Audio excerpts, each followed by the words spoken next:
So we are hearing this morning from a mother who ran inside the school in Uvalde, Texas to protect her kids. She says that police held her back and handcuffed her as the shooting unfolded. Lilia Luciano has the exclusive interview. Lilia, good morning. Good morning to you, Anne Marie, and to Vlad. You know, I met with Angeli Gomez yesterday in a field nearby. She's a farm worker. She was telling me that her kids, on the morning of the shooting, had both graduation ceremonies or a ceremony at school. She showed up there, but she didn't want to take photos with them. She told me she was embarrassed because she had come straight from work. She was working early that morning, and she was dusty from the field, but her kids told her, "Mom, we want to take this photo." She says, you know, "I'm so glad I took that photo because it could have been the last one," and it was for many of the parents who lost their children who had been there. Like many parents, after that, she left, she went back to work, back to the field, and within 10 minutes she received a frantic call from her mom telling her that there was a shooting at the school. So she got in her car and she sped at about 100 miles an hour, she told me, until she finally got here, and this is what she told me after. Right away as I parked, U.S. Marshal started coming toward my car saying that I wasn't allowed to be parked there, and he said, "Well, we're going to have to arrest you because you're being very uncooperative." I said, "Well, you're going to have to arrest me because I'm going in there, and I'm telling you right now, I don't see none of y'all in there.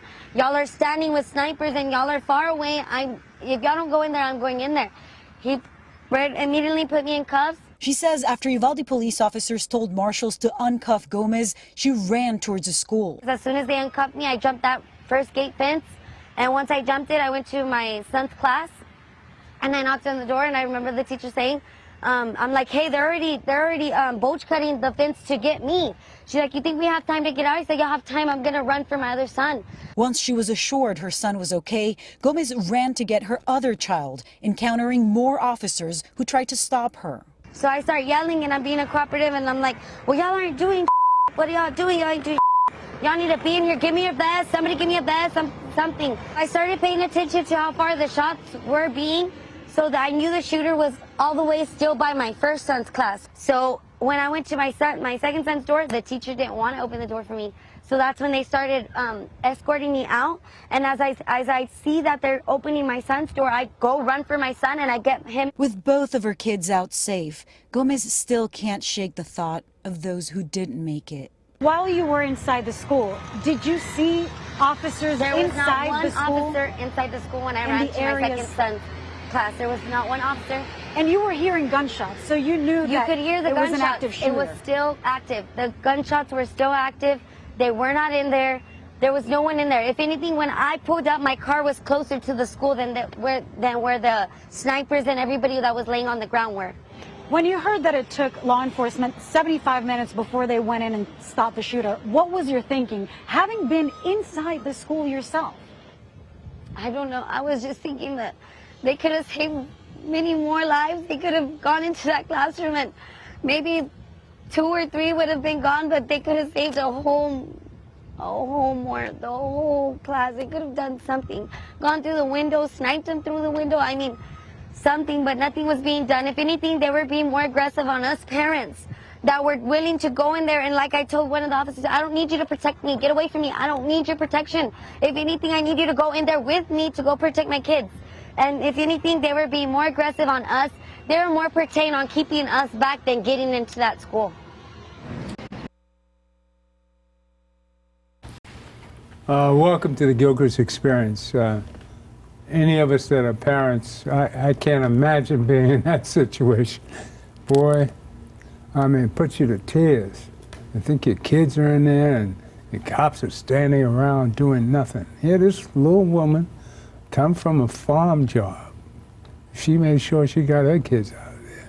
It's amazing. It's amazing because when it comes to your kids, that's how you respond.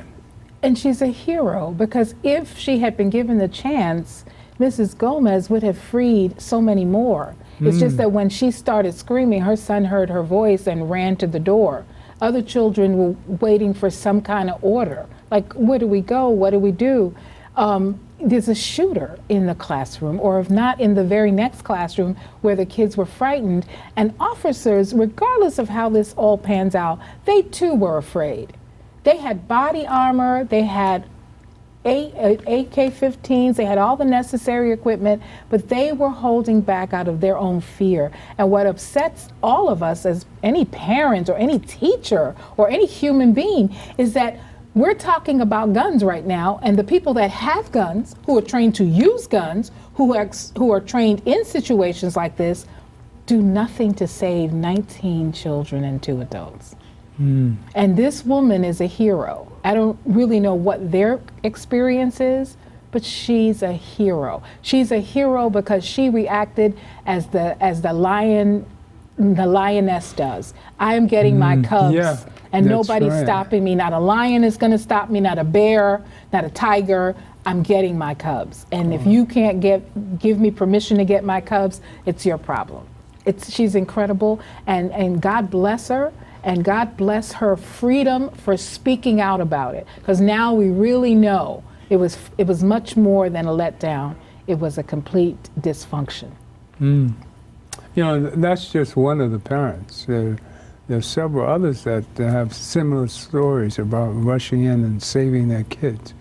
I only have that one roll-in, but I like to repeat a roll-in I ran last week or the week before. Did you see this one? With the hero football coach? No. Did you see that piece? I didn't see that piece. Maybe you did it last week. Run number 4 for us. And I'm going to show you how people respond to situations like this. Perhaps how you would react if it was your kid. I know I'd be one of these guys in there. You know. I can't imagine what I've done. I can't imagine being told by police officers you're not cooperating with us in the middle of bullets. We've got some incredible new video of a hero coach disarming a student with a shotgun. Marcy Gonzalez is in Los Angeles with more about how this all played out. Marcy, good morning. Good morning. And you talked to that coach shortly after that close call at Park Rose High School. But now we're seeing not only the courage in his reaction, but his compassion. This morning, new video shows the tense moments a Portland high school football coach disarmed a student roaming the campus with a loaded shotgun. The powerful surveillance footage obtained by ABC station K2 shows Coach Keenan Lowe first tossing the gun's clip into the hallway, then walking out of the classroom, one hand on the gun, the other on the student. Lowe handing that shotgun off and hugging the 18-year-old.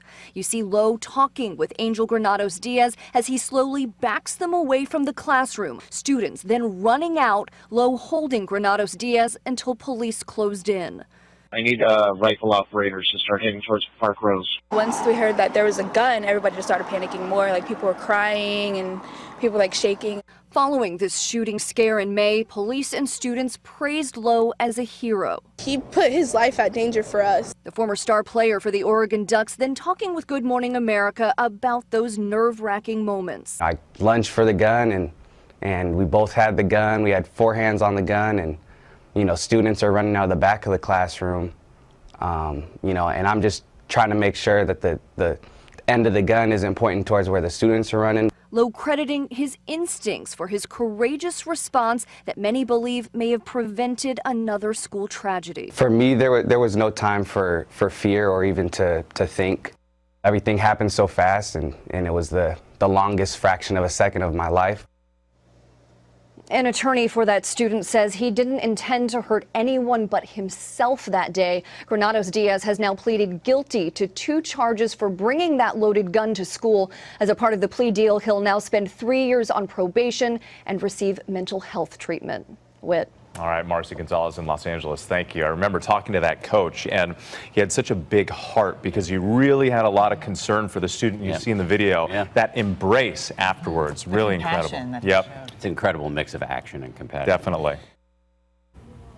That's what it's about. It's about these kids being disturbed. I don't recommend that to everyone, but obviously we have people out there that understand the emotions of their students. And he had to weigh of it all and understanding how some of these, I'm sure, maybe they knew each other. Hopefully that's what it was. But, you know, there's a case where the young man was taught to some civility and didn't kill anybody. And as a result, that's well, we got to try things like this. When you see a troubled student or somebody, there's something that shows up. But you know, I'm so grateful to you for showing that clip, Brother Gilchrist, because what occurred in that was even deeper than, you know, than the lobby and the law and those legal Republicans who believe that a gun is a worthwhile. Because imagine that coach going into the classroom with a gun, with a guy who's already in the classroom, to start a gunfight. And this gentleman deciding he's going to kill himself anyway. Well, why not take a couple with me? And then obviously I'll shoot myself and that'll be done. But he goes in instead and is able to disarm him, and that's what it's really about. It's really about understanding that guns alone do not shoot people. People are becoming aware that it's easy to get something and be agitated. It's like road rage. If I have a pistol in or 45 in my glove compartment and somebody cuts me off and I'm hyper anyway, you know, as soon as I get to the next light, I want to get out and show my gun. Where if before I don't have a gun, I'm going to fuss or cuss in my car and be agitated and go down the road and get over it. But this gun is giving people false senses of security. And what is happening is our children are deciding that it's a way out. Now, these kids are already suicidal. Let's make it clear. We don't have to worry about where their mental health is. And as a mental health professional, I can say, honestly, these kids are disturbed. And yes, but then they have access to weapons because they turn 18 and they don't have a record of ever having a problem with weapons. So the question is in our society is, do we really want children running around in our society?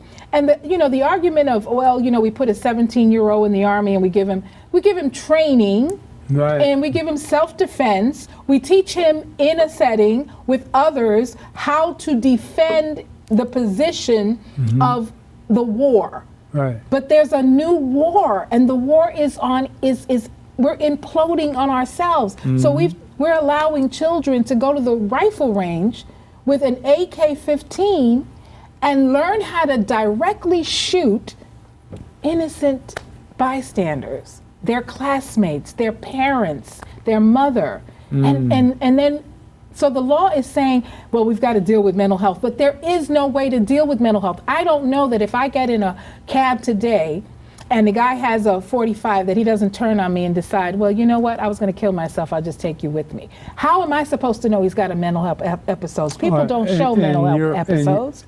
In your classes, have you ever seen a student that you think was... There's a student everywhere you go. We're living in New York City. There are, 19 million individuals here.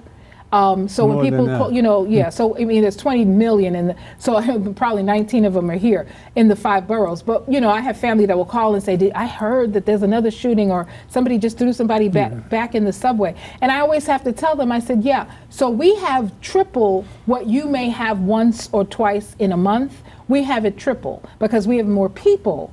And so more people who are unhealthy, who look healthy.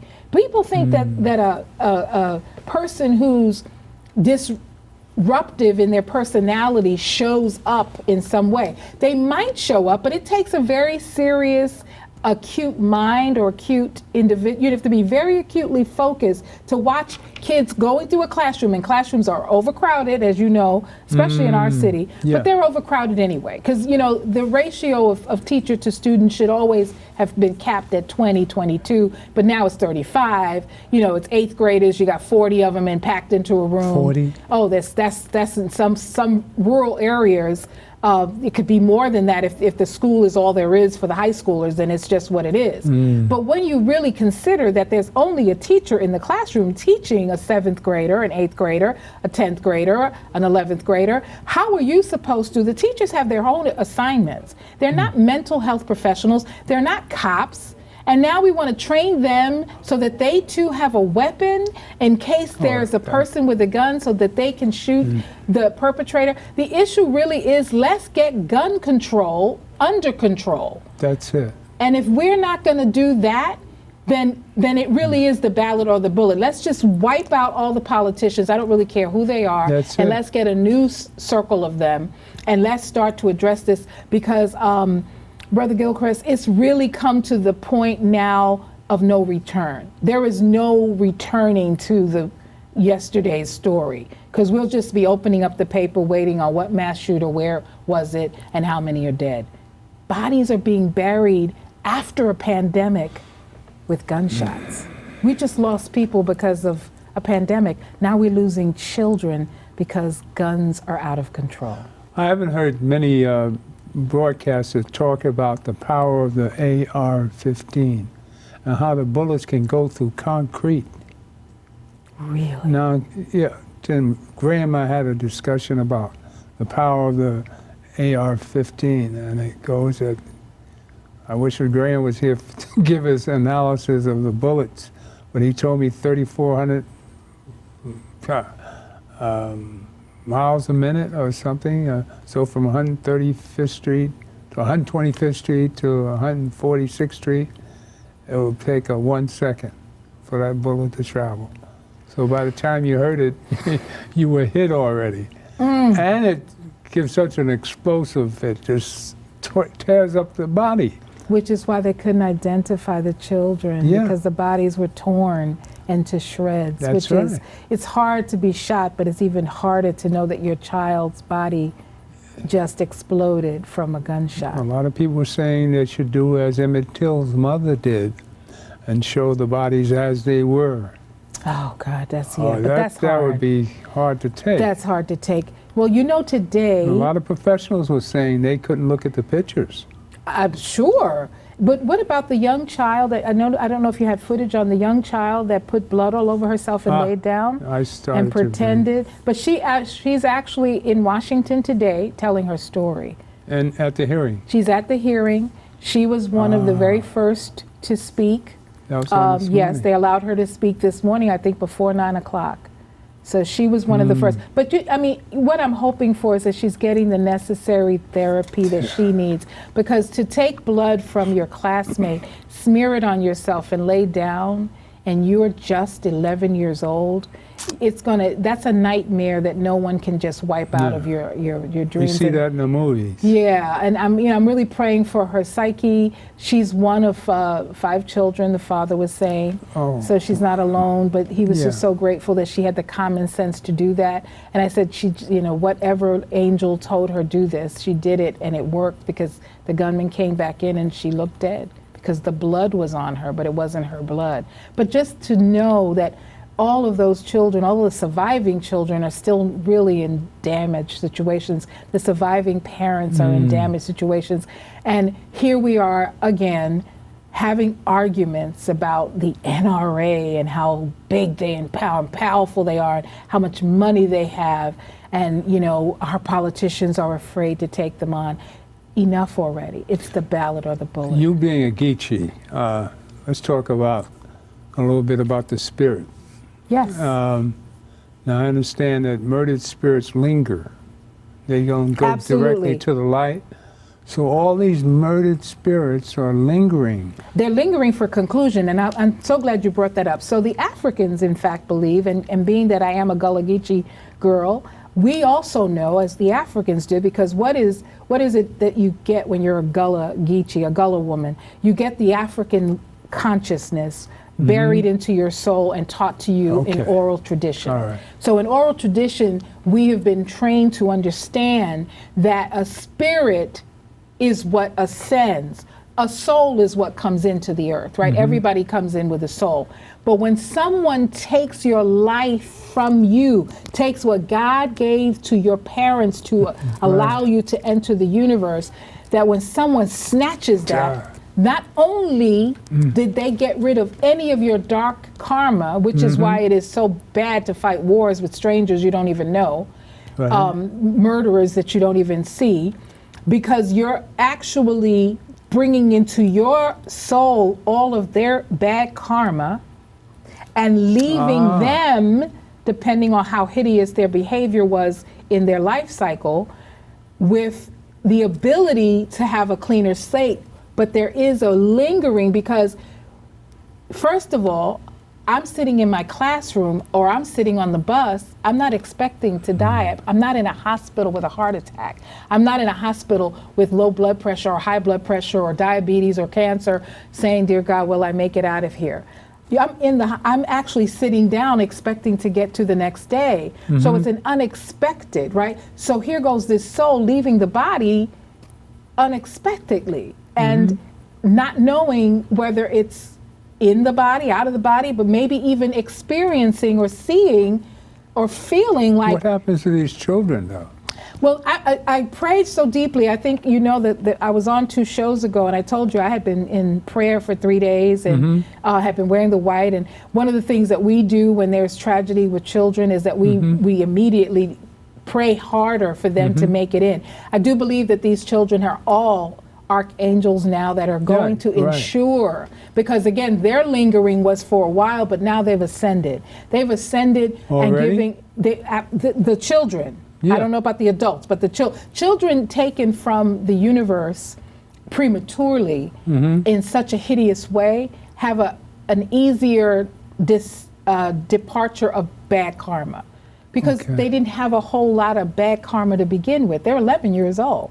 You know, their biggest problem in life is he doesn't think I'm cute. Don't they run to the parents? Doesn't that spirit stay with the parents? Well, it depends on if the parents are comfortable invoking or shrining or calling upon them. You know, spirits are spirits. Now, I'm talking about spirits. Children leaving prematurely are probably more spirit than just soul. There is a difference between a soul and a spirit. Everybody's got a soul. You can leave with a soul. When you get a spirit, you have elevated to the knowledge of God, to the understanding that you are principally of God and returning to God. Okay. A soul is you know, a lot of people who are atheists haven't really done anything less on the earth meriting a departure of success. You know, I talk a lot about spiritual things because I do a lot of work spiritually. But and that's why I was wearing the white and praying for these spirits. And I got lifted when they got lifted, because when I felt better about their departure, I knew that their departure would mean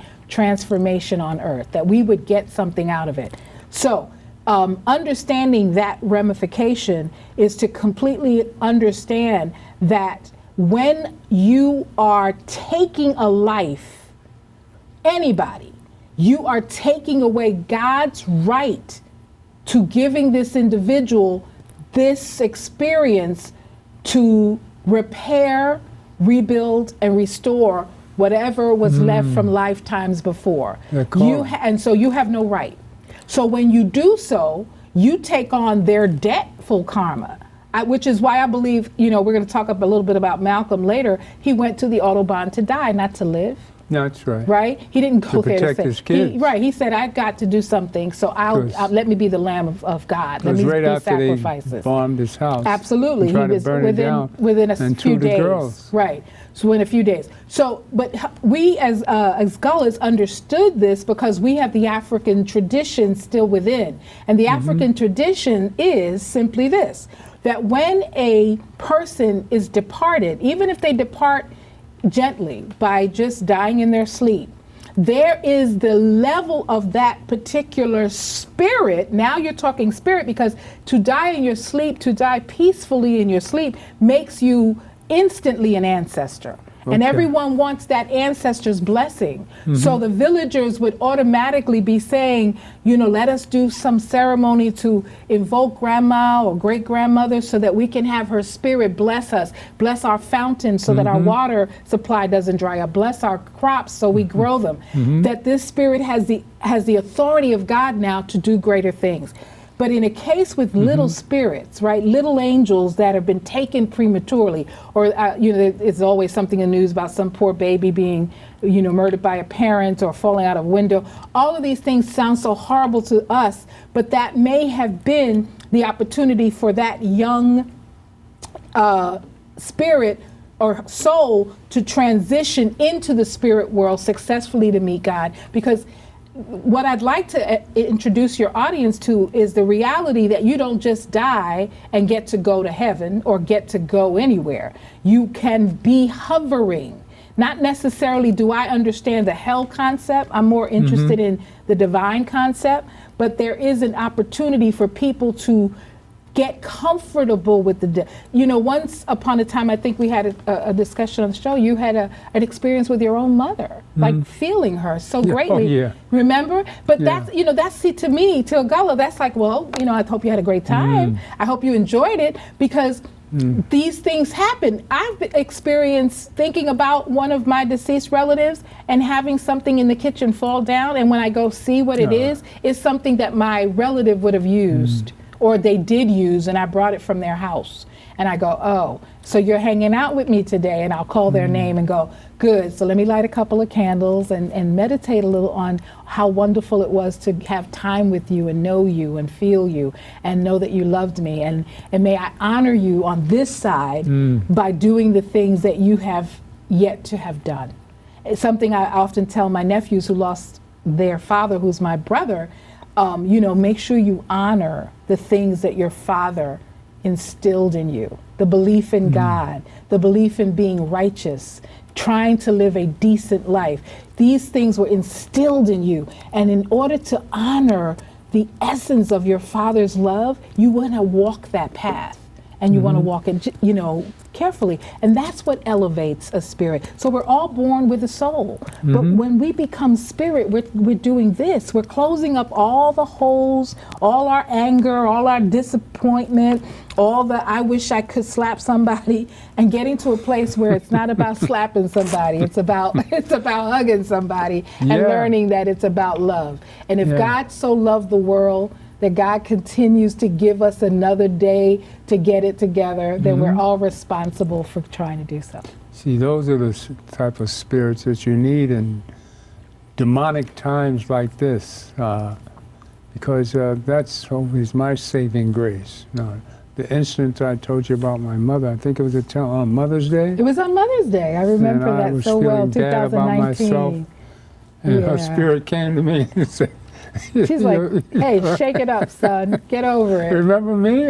You're better half. Right? And I gave you a life to live that's going to be great. I've been smiling since, because I know her spirit's always been on my shoulder. And so I do that kind of work. I do try to help people to get in touch with their ancestors, because people are afraid of the word. They think it's some spooky word. It's just angels. People like the word angels. Everybody talks about angels in church, but they don't know that an angel is not a descendant from another place or some cherubs that float in from Europe. They're part of your experience. Why would something from a 1492 watch over me? And what do I mean to that so-called angel? But I mean something to my grandfather. I mean something to my grandmother, my great-grandparents, and my mother, and my father, and my brothers, and I mean something to them.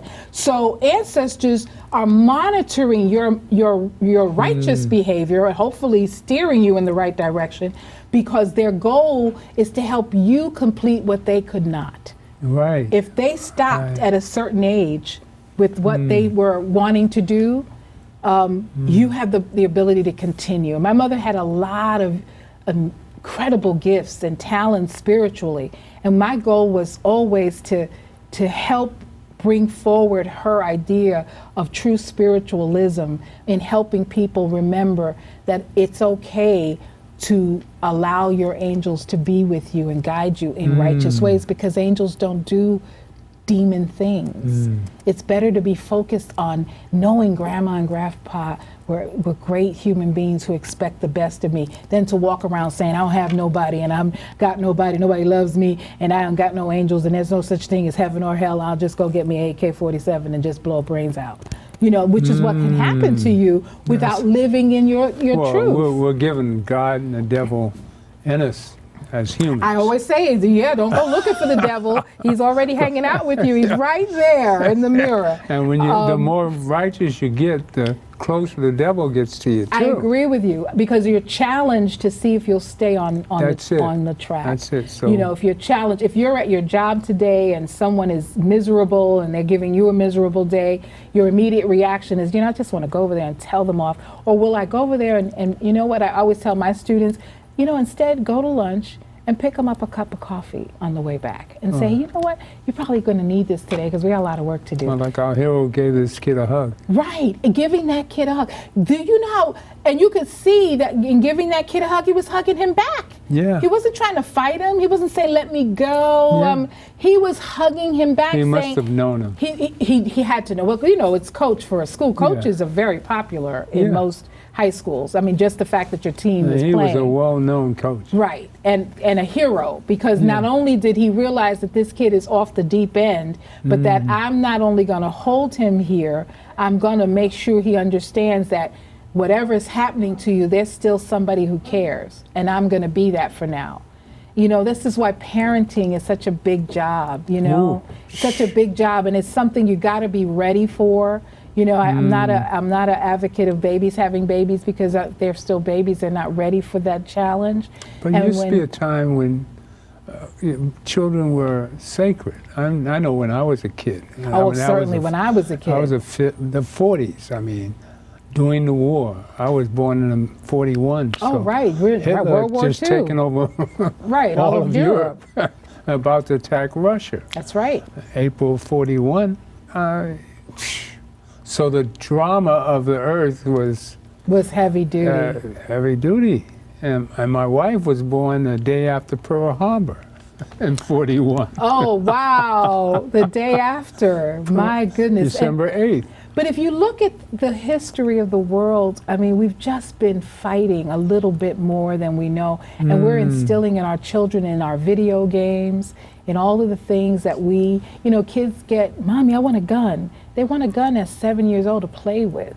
And I remember we had cap guns. Yeah, we had cap guns. I know my brothers did. I know we did. But, you know, and it was because cowboys and Indians, we would But the reality now is that you're actually planting something. Look at the irony of it mind. all. The cowboys were the bad guys. Yeah, well, so we were told. Now we're old enough to know who the real bad guys were. The natives were the good guys. The natives were the good guys. All the lies we were taught. But we were, even who discovered America, who even, you know, we were talking about, you know, the idea of separate but equal. I mean, we just talked about that earlier. How could you be equal if you don't have your books or have missing pages and they don't even have, you know, you get a geography book that doesn't have any geography in it. It just has an opening and a closing statement. And yet we've come out of that, but we're still fighting that war of just getting what we deserve. We don't want more. Just give us a playing field and let us show you who we are. But this thing that's happening in our society to our children is they're turning in on the essence of murder as a way to solve a problem. And America has a lot to really reckon with. You know, it's not a country that didn't go out as a bully. But it has a lot you would to think reckon that black with. people would be the most angriest of all. But it's your spirit. That is why you need to have a spiritual self. That's in it. order to deal with the emotions that come out of your disappointment. If you consider that we're a victorious, amazing, resilient people to have walked off of plantations. Strong spirit. Right, with nothing, and to get to the White House and sit in it for 8 years, and to get to the Supreme Court, and to get to just get to the classroom and be the teacher of the year. I was reading a couple of articles. The 2 teachers of the year are 2 black men. And we haven't had black men be teachers of the year in a long time. But I'm so grateful, and this is the month of Father's Day, that black men are representing education as leaders and foundation makers. It's just so important for them to be role models. It's so important for this coach to show empathy for a child who's all the way out of his body, had access to a gun, and they're going to keep having access to a gun until something is done by the federal government. It's, as you said earlier, which I thought all along, our true ancestors, our 21st century ancestors are Martin and Malcolm and Medgar and Muhammad Ali. Muhammad Ali. He's 6 months younger than me. So I came up in that energy. And Jesse Jackson's 6 months younger than me. Oh, right. And don't forget Jesse. He was out there. Yeah, he was in the thick of it. Right in the middle of it. Mahalia Jackson and... But most important, the two people that affected me the most, or the three people, Martin, Malcolm, and Gil Noble. That gracious soul. I had the fortune of doing 3 shows with him. And to get to the Malcolm, I'm going to play 3A. This is Gil Noble talking about how he became aware of how important the spirit of Malcolm's spirit was. What Malcolm had struggled with and what killed him, actually. His own people that he brought to the movement. The same gangsters that started off as gangsters returned to their gangster ways after being shown the right way. Right. Again, you have to choose at all times. The path is not easy to walk, but you have choice. That is the only freedom that we definitely have. Choose the path that you will walk. And righteousness is its own path, and not everybody's equipped to stay on it. But Malcolm went through 3 transformations and then became what I think was the most powerful, God's servant to humanity. He lost the hatred of just white people. And he decided that, you know what, it's not about black or white. It's about, are we human and are we under God? If we are under God, then the world's a better place, regardless of the complexion. The God in me loves the God in you. Right? Play that piece for us, and we'll be right back at you.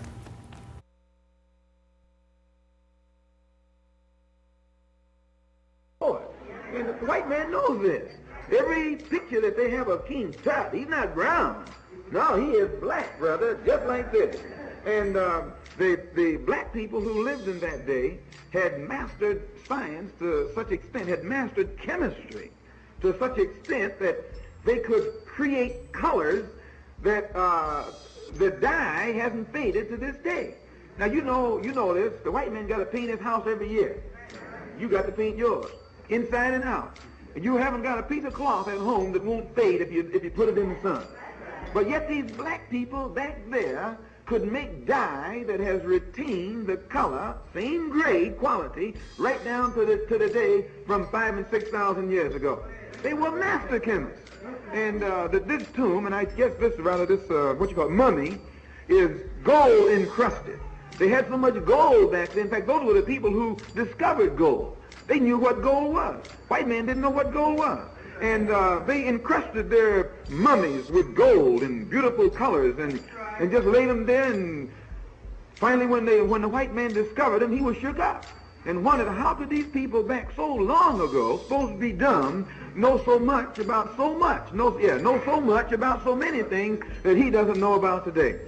And usually when he projects these findings, these wonders, these relics from the past, when he projects them into this particular society now, our poor, dumb people, number one, they usually don't go and look at it. You don't find very many Negroes in museums.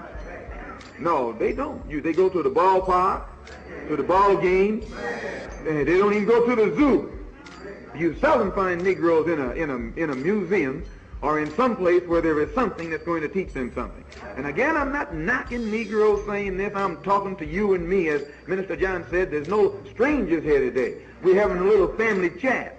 And when you have a family chat, you can talk the faults as well as the liabilities as well as the assets. And once you pull out these liabilities, you can correct them. You can go out to any museum and you'll find white people, white women, white mothers, white parents, taking their little children through the museum, showing them this and showing them that. Why, our women don't do that. And because you don't do that, you actually leave a vacuum in the mind of your child.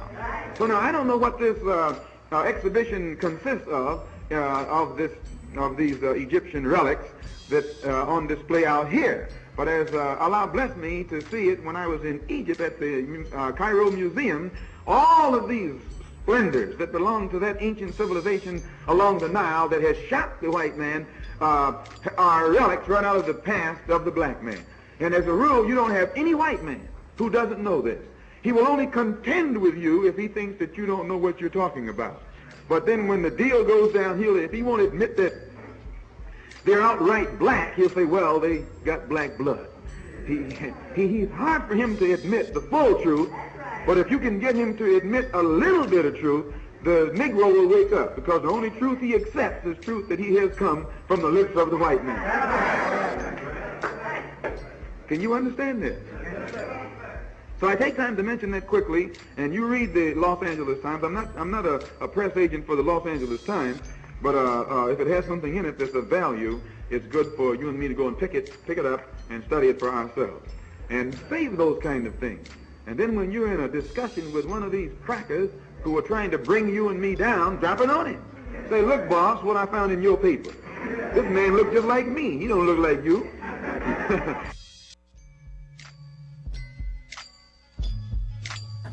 That was really good. Oh, wow.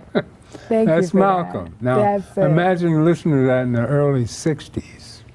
Change your whole mind. You know, when Tarzan was king of the jungle. That's right. And all you knew about and Africa Cleopatra was was Tarzan. Elizabeth Taylor. That's right. Moses was Charleston And Heston. Imagine all these were black people. That's right. And to this day, we still have to hold up the banner. Thank God for Sheikh Anta Diop, the great Senegalese historian who proved his point, who was able to do the carbon DNA before DNA became a popular science with a grant from Germany to work on studying the mummification, the process, the cloth, and the leftover serums. And he was a paleontologist, an anthropologist, a medical doctor, several degrees from universities in Europe, and brought to our attention that it is impossible for these particular mummies and for these particular ancients to not have been of African heritage.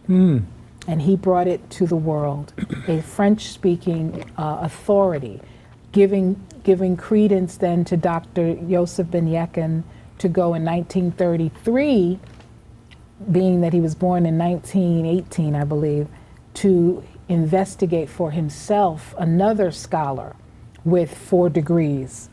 John Clark? Yes, Dr. Clark? Dr. Joseph Ben Yekin. Dr. Ben, they call him. Yeah, well, him Affectionately. and Clark Dr. Clark was the master of many things, but Dr. John Henry Clark and Dr. Ben almost were partners in crime, because what Dr. Clark was able to do was to expand in, as a griot, because he was a master communicator and a master storyteller, was to simplify it for us. Yeah. To just simplify it. What Dr. Ben did in going there before any other people of African descent in the modern world had actually gone. He was there in 1933, Du Bois, Booker T. So Clark didn't go there first? No, it was Dr. Ben. Dr. Ben was there in 1933.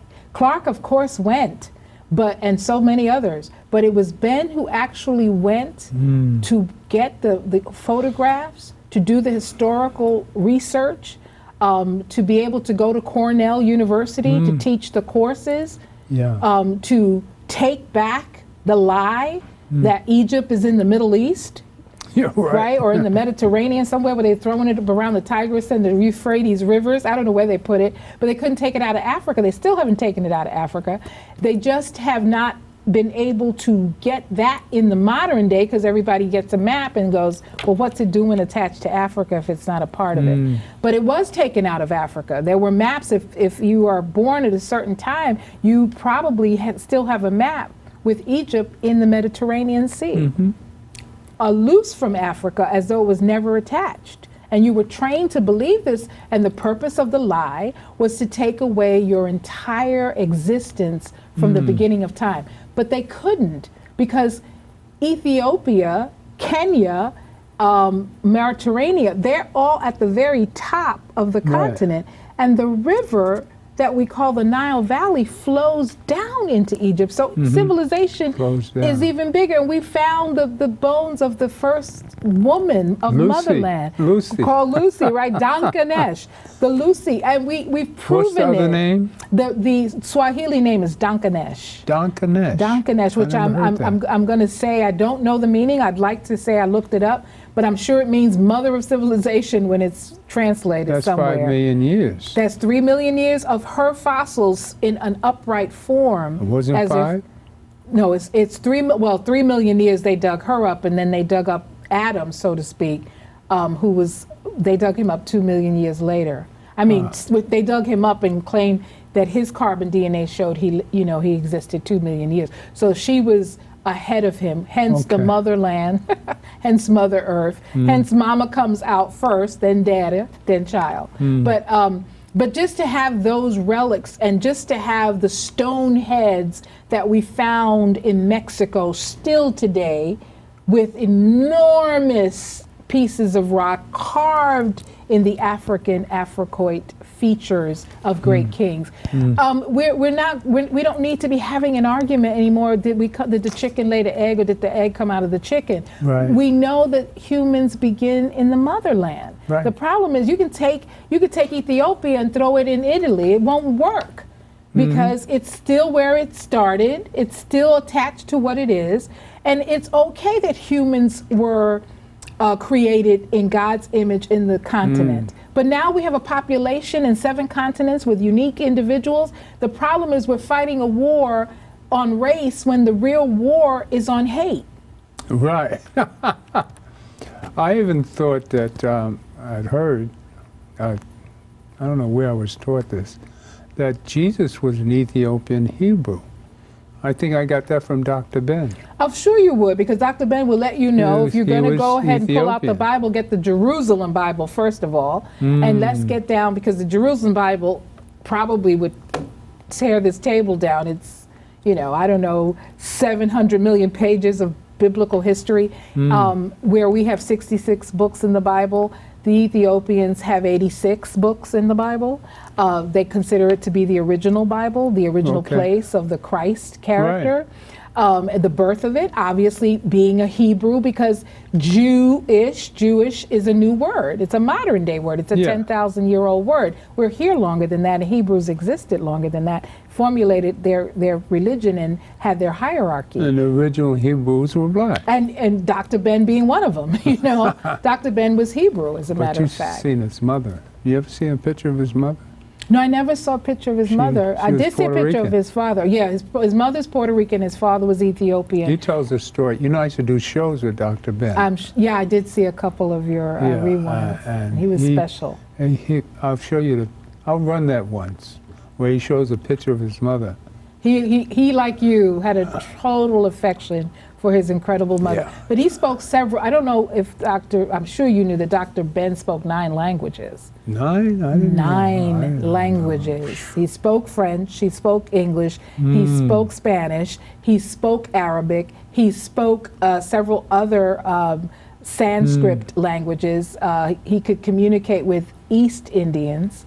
I'm not sure if they were Hindu or Muslim, but he spoke, several languages. He was really a genius, and he came to us. God sends these incredible human beings to us to remind us of things that we may have forgotten, to reconnect our DNA to the civilization that began the world. Dr. Ivan van Sertima comes to talk to us about, they came before Columbus, and we were in China, hanging out with the Chinese and civilizing them. Then we did something over here, and Runoko Rashidi continues the work of Dr. Ivan van Sertima while he's explaining how we populated the world. But Sheikh Anta Diop explained this precisely in the DNA. He spoke on the DNA before the DNA is used today to give you innocence. It markers in your body, mark you and can track you exactly to what particular nation you belong to in the motherland. Wow. Blood does that. Wow. Blood does that better than anything. And for him to have started that research in the 1950s and complete it, and eventually he was assassinated in his own country. He was poisoned. in the research that he was doing, he was finding things out that were going to dispute the scientists of today who were trying to propagate Europe as the center of human existence. The Peltdown Man, which is something I teach in the courses I've taught at colleges. The Peltdown Man was a story about the the English having said that they had the first fossil of human existence, and then by Stonehenge. Well, they were saying that that all civilization began in Europe, and if we just did the timetable, that's impossible. I mean, human beings have been on the planet before 10,000 years ago. We have pyramids that are older than some of the stories that are told in Europe. But you know, they're basically a newer. You know, they were living in a time where Europe had no sun, and it had no ability to sustain itself. So when we talk about it being an ice age, we're talking about Europe. The ice age that conquered the world only left deserts in the continent, but not complete deserts. There were still oases. But in Europe, it left ice. And when there is only ice and no sun, you're not going to be living a normal life. You're living with mountain lions in a cave. So, and you know that this happened, they have the date history. So it's so important for us as a people to just wake up to understanding. We're not trying to retell history. We're just telling it like it is. It's the truth. You know, Well, you have to understand that a lot of things that we don't talk about, like extraterrestrial, the story of the Sirius mystery, the Dogons, an African tribe who can tell you about the solar system and secret stars, dwarf star, the Sirius A and B. I have a roll-in on it, but it's too long. We got to cover that again. Because what were they really doing, Brother Gilchrist? They were really talking about something they knew about without a telescope. Right? They didn't have the telescope. They didn't have, somebody saying, well, from this point of geometry to this point, you have to factor in these equations. They knew. And why would they know more? Because they had been here for a very, very long time. But they were visited. Well, they were, and we're going to talk about that when we get that beautiful roll in, so we can actually take a look at the Orion and its connection to Sirius, and understand the building of the pyramids. And the building of the pyramids, and Stonehenge, and the Peruvian Celestine prophecy. Ooh, wow. Let's talk about all of these mysteries. Oh, wow. Right? We got a lot. We got a lot to cover. Yeah, we've got a lot to cover. And you know why we need to cover it? Because it's time for the classroom. Yeah, the classroom to be out of the class, to be engaged. It's something I really am dreaming about, getting a podcast up that just starts to deal with this stuff. Folks that are ready, let's do it. DNA being changed by extraterrestrials?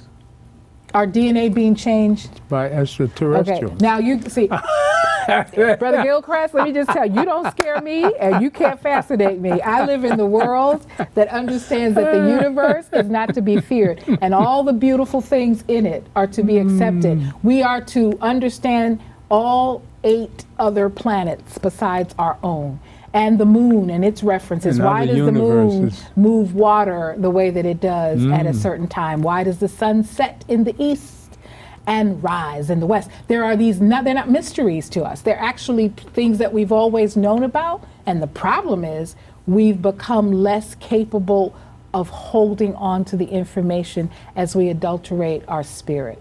We adulterate our spirit by lies being told and accepting them.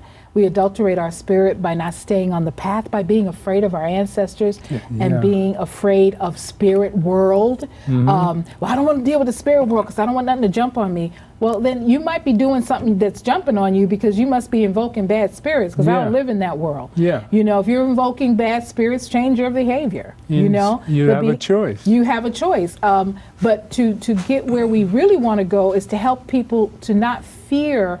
Just like you can accept that Christ existed on earth as a human being, so did your grandfather, so did your great-grandparents. And as they existed, they were stopped at whatever ages they were, and expecting you to continue the work of willing yourself to live a life that God could be pleased with. Well, I'm with Christianity because that's my calling. This the American way, I think, right? I'm with Christianity too, because it's how we were raised. I'm named Gilchrist. Well, yeah, right. You don't even, Brother Christ doesn't have a choice. I don't have a choice. You don't have a choice because you were raised in the Christ theory. And you know, it's such a beautiful theory. And the name means worker for Christ. Worker for Christ. But Christ is an example of sacrifice and love. I think that we've overzealously communicated Christ as the Son of God, and no one else could get close to him until they go, to him. That's not the only way. Yeah, but the real deal is, if you want that, and I was raised in it too, and I happen to believe that there's a lot of good that comes out of that theory and that belief, and I hearken to it. But when I'm hearkening and believing, I also know that Harriet Tubman was a Christ figure. She saved people, right? She didn't get on the cross and they crucify her, but they kept trying to crucify her. Thank God she lived to be 91. She had a calling. She had a calling and she followed it. Malcolm X had a calling and he followed it, right? Medgar Evers had a calling and he followed it. Yeah. Let's not forget Fannie Lou Hamer, who gets in front of what's happening today, gets in front of the Congress and explains racism and inequitability in Mississippi, where there's a lynch governor down there, but beginning with her testimony is when things started to change in America. So people are born into this opportunity to bring about change if they follow their spirit and have the courage to say what Malcolm said in the Autobahn. By any means necessary. If it's necessary for me to die. Or the ballad of the bullet. The Ballad of the Bullet, one of my favorite speeches. But you got to stick with that right now. Yeah. The ballot is the only way out of this. Absolutely. And that's the most loving way you can be. You can be fair to people and righteous and stick with your calling. We all have a devil in us. And you just have to pay attention to it when it comes out, And when it comes out of you, you got to tame it and send it back. I've had to do that many years. Can I give you a method for it? The only way to get rid of the devil on your back is through the next good deed. That's, the God in me loves the God in you. That's my good deed for the day. And we're going to return for more of Sister Kenya, because this is a spiritual nature of the black female. The female's got us here. And if you're not doing anything on June 18th, come out to the African Burial Ground. We're going to have a Juneteenth celebration. We have time to talk about that more. So stay tuned for more of the Gilchrist Experience. And we have another minute for the Bronx. Yes. And we want to definitely invite them. But I'm so glad we got a good bit of the spiritual truth out today. And one of the things I do teach as I teach young female adults how to change their lives. Manhattan, peace. I teach young women how to be full in their goodness. And every time they feel that evil spirit or that angry spirit coming up for them, I always say, do something nice for someone you don't know, and it'll just dissipate. It's like you can have a headache, but as soon as you get up out of the bed or out of your chair and go do something for someone else, it seems to lessen. Like the pressure of whatever's bothering you lessens, and you do more and more of that, and you can actually heal yourself. That's why you probably did. Your good in the world comes to you when you need it most, which is why we should always be thinking about ways to serve others. That's and don't forget your wife. Not only was she your savior, she was your rock. My favorite person. Peace, and God loves us all. Good one. Wow, they go so fast. I just realized that. Because we're talking. But we're talking like we might.